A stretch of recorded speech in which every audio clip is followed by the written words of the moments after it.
Assalamu alaikum. Today we are going to solve first assignment of data structures, that is CS 301. Its due date is 5th of December and the required format for submission of assignment is .cpp extension. उसके अलावा जो भी extension या कोई format होगा that is not acceptable. ठीक है, अब चलते हैं प्रॉब्लम स्टेटमेंट की तरफ. You are required to make a program using C++ language to implement singly linked list.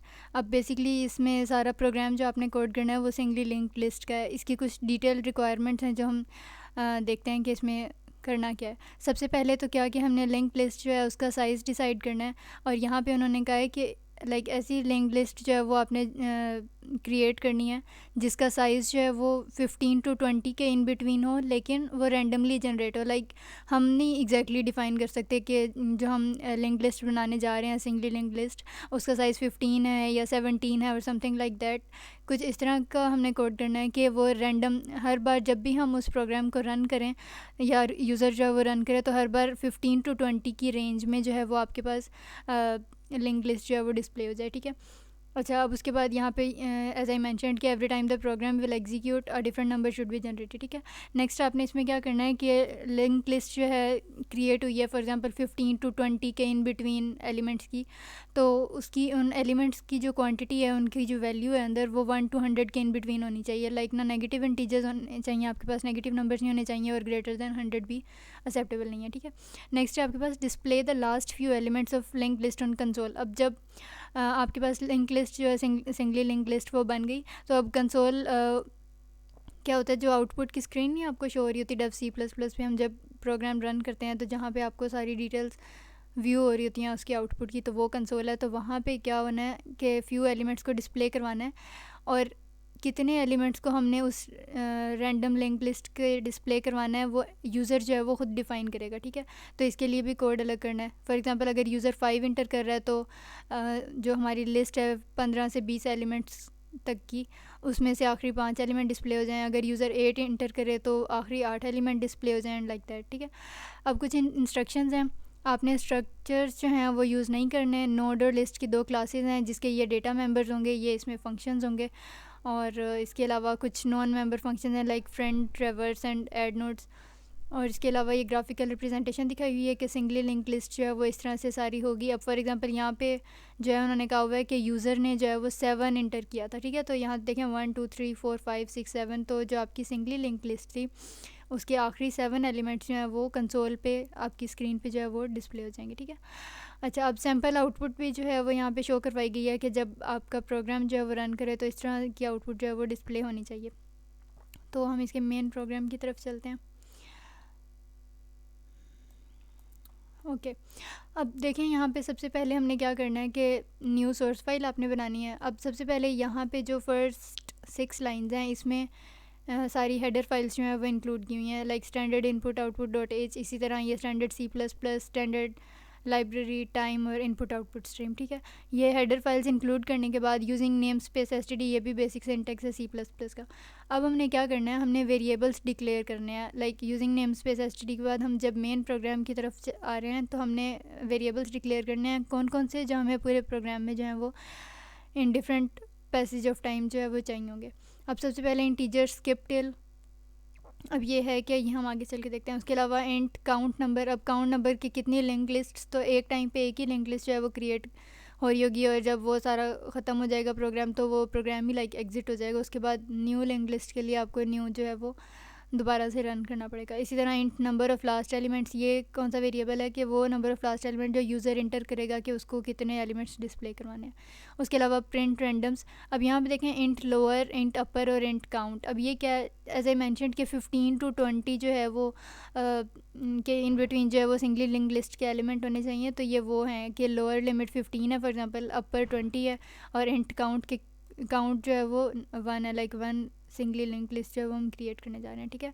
यहाँ पे आपने दरम्यान में फॉर लूप लगाया है. जब भी हमने रैंडमली जो है जनरेट करनी हो लिंक लिस्ट और आपके पास कोई रेंज हो तो हमेशा जो ये फॉर्मूला यूज़ होता है कि number is equal to random parenthesis modulo upper minus lower plus 1 plus lower. अब इसमें बेसिकली क्या हो रहा है कि रैंडम का जो भी इसमें आंसर आएगा इसके हेडर फाइल में जो भी उसका कोड सेव होगा उसका मॉड्यूलस लिया जाएगा किससे, अपर जो आपकी रेंज है फॉर एग्जांपल इस केस में 20 माइनस 15 प्लस 1 और फिर इन सब का जो पूरा आंसर आएगा ना उसको उसमें लोअर जो है वो ऐड हो जाएगा, ठीक है। तो ये आपके पास रैंडमली जो है वो जनरेट हो जाएगी लिंक लिस्ट।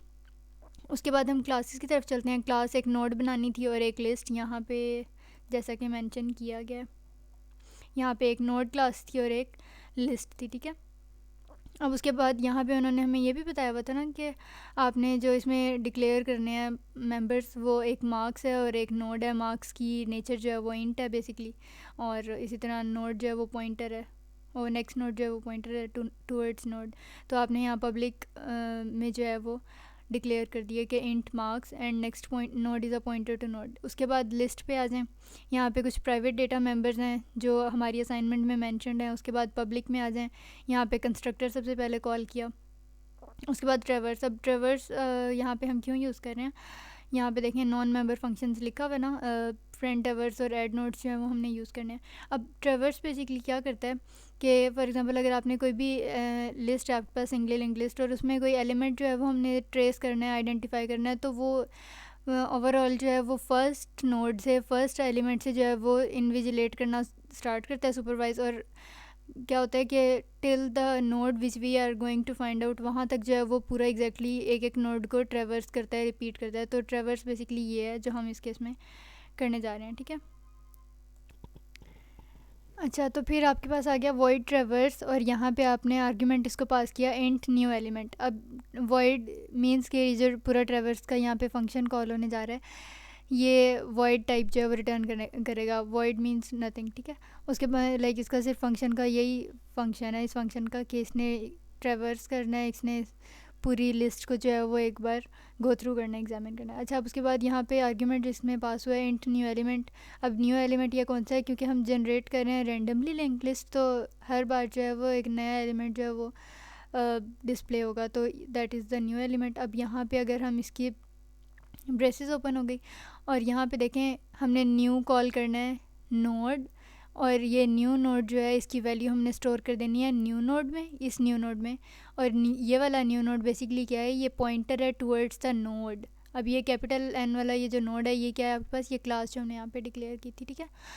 अब नेक्स्ट आपके पास आ गया दिस पॉइंटर का यूज़। अब दिस पॉइंटर जो है वो तब यूज़ होता है जब एक क्लास ने अपने ही डेटा मेंबर्स को जो है एक्सेस करना हो, तो हम दिस पॉइंटर यूज़ कर रहे होते हैं, ठीक है।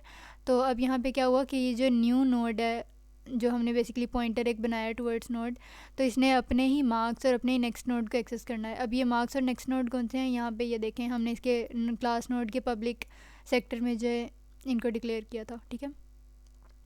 अच्छा, अब उसके बाद यहाँ पे क्या हो गया कि जो नया नोड बनाया है ना उसमें ये जो मार्क्स है बेसिकली ये डेटा पार्ट है, ठीक है। और इसी तरह जो उसका नेक्स्ट पार्ट होता है, लाइक हर नोड के दो पार्ट्स होते हैं, आपने चैप्टर 3 में डेटा स्ट्रक्चर्स के किया होगा। तो फर्स्ट पार्ट में जो है वो न्यू एलिमेंट की वैल्यू स्टोर होगी और नेक्स्ट नोड उस वक्त जो है फॉर द टाइम बिंग आपके पास नल हो गया, ठीक है। अब यहाँ पे लगेगा इफ़ लूप, ठीक है। अब इफ़ में क्या होगा कि अगर तो हेड नल है, लाइक हेड किसी को पॉइंट आउट नहीं कर रहा, हेड किसी को पॉइंट आउट नहीं कर रहा, तो इसका क्या मतलब है कि आपकी सिंगली लिंक लिस्ट का साइज़ उस वक्त 0 है। तो अगर तो साइज़ 0 है तो आपने क्या करना है कि वो जो न्यू नोड अभी क्रिएट किया है ना उसकी वैल्यू आपने किस में स्टोर कर देनी है, हेड में, ठीक है। और इफ़ एल्स लूप में अब देखें कि अगर तो हेड नल है तो ये हो जाएगा कि न्यू नोड की वैल्यू हेड में स्टोर कर दो, एल्स कि अगर हेड नल नहीं है, लिस्ट का साइज़ है पहले से कोई, तो ये सारी जो है वो कार्रवाई की जाएगी। अब ये इसमें हो क्या रहा है कि हेड की वैल्यू जो है वो आपने एक टेम्प्रेरी नोड जो है वो लाइक पॉइंटर जो है डिक्लेयर किया, वो बेसिकली पॉइंटर किसकी तरफ था, नोड की तरफ। फिर उसके बाद यहाँ पे वाइल लूप लगाना है, इसमें भी टेम्प्रेरी, और फिर ये अगेन दिस पॉइंटर यूज़ हुआ है कि अगर ये नल नहीं है तो फिर क्या करना है और अगर नल है तो क्या करना है। सो इसका अभी वैसे काफ़ी लेंथी कोड रहता है, इसको हम सेकंड पार्ट में कवर कर लेते हैं। इसमें यहाँ तक कोई कन्फ्यूजन हो तो you can drop a comment. Thank you.